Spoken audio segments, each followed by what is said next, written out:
తాకట్టులో ఉన్న బంగారాన్ని విడిపించి ఆ రోజు ఆన్లైన్ రేటుకే మేము కొంటాం. Sharma gold company.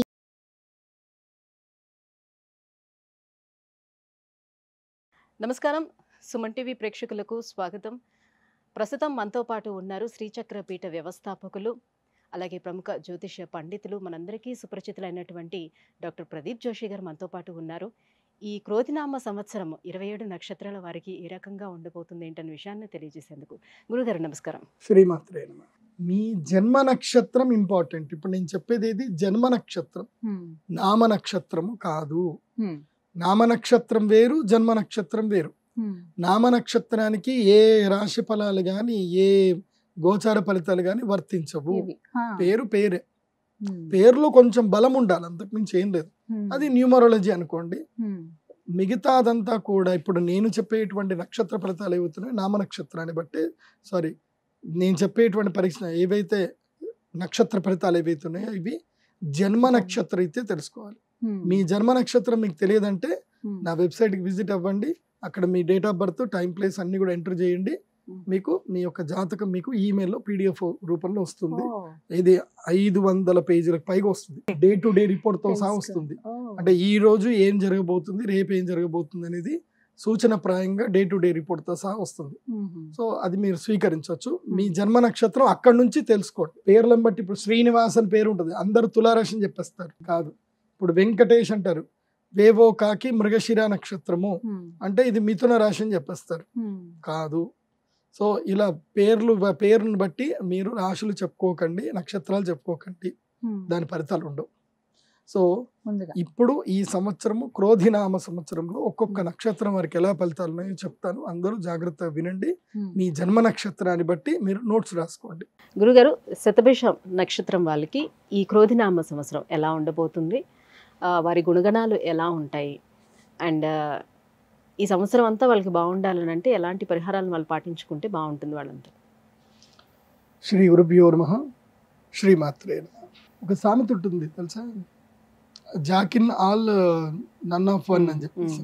అంటే అన్నిట్లో ఆడతేరు ఉంటారు, అన్నిట్లోనూ ఉంటారు, కానీ ఇది ఏది వాళ్ళకి రాదు. అది ఎవరు అంటే వీళ్ళే, శతభిష నక్షత్రం. ఎక్కడికి వెళ్ళినా అన్ని నాయే, నేను ఇది చేస్తా, ఇది చేస్తా, ఇది నేను చేయగలుగుతా, ఇది ఇంపాసిబుల్, ఇది నేను చేయగలుగుతా, ఇదేముంది ఇది అయిపోతుంది, ఇది చేస్తా, అది చేస్తా, అన్నీ చేస్తా అంటారు, ఏది చెయ్యరు. కాస్త విశాఖ నక్షత్రం లాగా కొంచెం, కానీ శతభిషం ఇంకా ఎక్కువ ఉంటారు. శతభిష వాళ్ళకి ఏంటంటే they are multi talented personality. Vishakha వాళ్ళు ఏంటంటే ఆరంభ శూరులు మాత్రం. శతభిషం వాళ్ళకి they are having multi talented, వాళ్ళకి టాలెంట్ ఉంటుంది. మీరు ఏదైనా టాస్క్ ఇస్తే ఆ టాస్క్ కంప్లీట్ చేస్తారు. కాకపోతే వాళ్ళ జీవితంలో ఇది నాకు కరెక్ట్, నేను దీంట్లోనే స్టిక్ అవుతాను అని స్టిక్ అవ్వలేరు. అది ఇబ్బంది.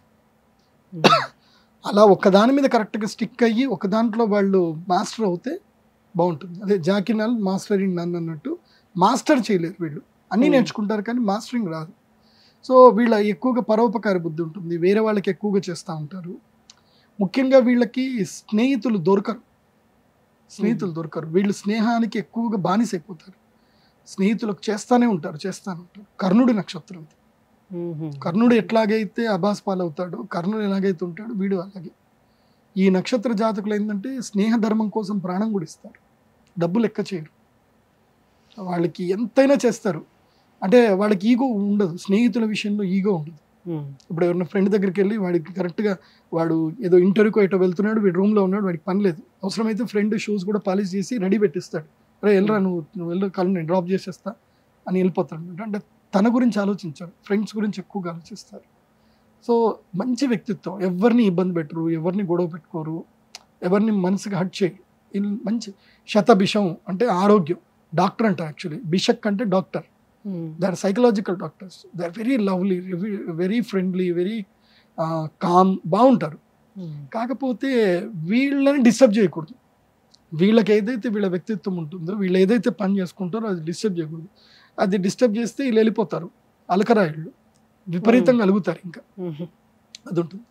కానీ ఈ సంవత్సరం మాత్రం శతభిషం వారికి ఎట్లా ఉంటుందనంటే మిమ్మల్ని పూర్తిగా వాడుకుంటారు. పూర్తిగా మీ జీవితంలో మీరు ఎన్ని ఎఫర్ట్స్ పెట్టినా, ఏది పెట్టినా గొడ్డు చాకిరిలాగానే ఉంటుంది.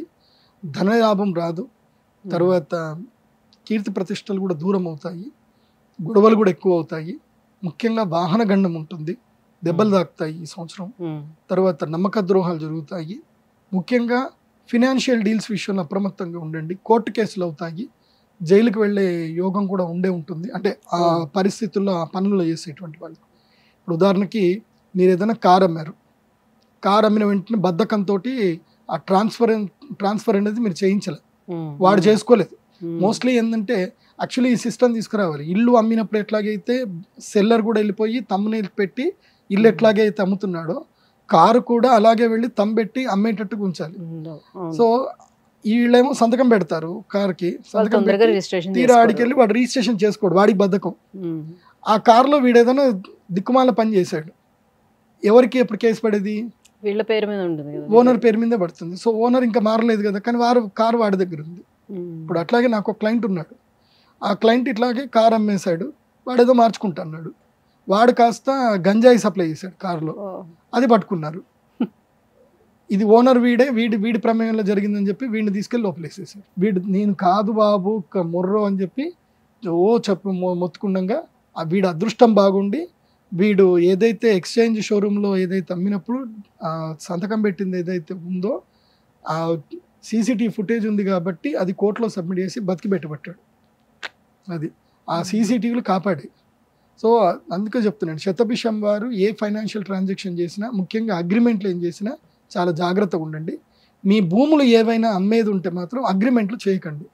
మీరు అమ్ముతున్నారు, అమ్మేటప్పుడు మీరు వచ్చి కొనడానికి వచ్చారు, ఏదో భూమి ఒక 3 కోట్లు ఏదో ఉంది, టోకెన్ అడ్వాన్స్ కింద 50 లక్షలు ఇస్తానంటారు, 50 లక్షలు తీసుకొని అగ్రిమెంట్ చేశారు.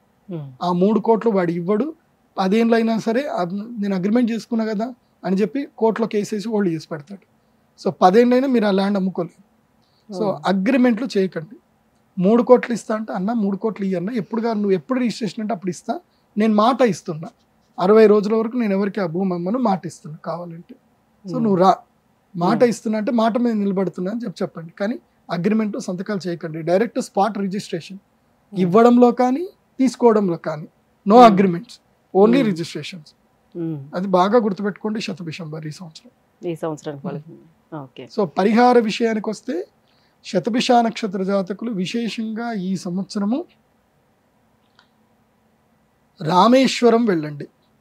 రామేశ్వరం వెళ్ళి పూర్తిగా ఆ 23 బావుల నీళ్లలో మొత్తం కూడా స్నానం చేయండి. అన్నీ స్నానం చేసి రామేశ్వరంలో ఇసుక తీసుకోండి. ఇది రామకోటి దగ్గర ఒక ఇసుక ఉంటుంది, చిట్ట చివరిగా ధనుష్కోటి వరకు వెళ్ళి అక్కడ ఇసుక తీసుకోండి. ఒక బ్యాగ్లో కానీ ఒక డబ్బాలో కానీ ఆ ఇసుక నింపుకోండి. ఫ్లైట్ ఎక్కండి, అక్కడ నుంచి మధురై నుంచి ఫ్లైట్ ఎక్కి డైరెక్ట్గా కాశీలో దిగండి.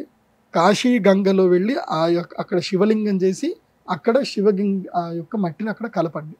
ఈ పని ఈ సంవత్సరం తప్పకుండా శతభిషం వారు చేయండి, బాగుంటుంది. ధన్యవాదాలు గురుగారు. సుమన్ టీవీలో మీ పర్సనల్ అండ్ బిజినెస్ ప్రమోషన్స్ కోసం కింది నెంబర్కి కాంటాక్ట్ చేయండి.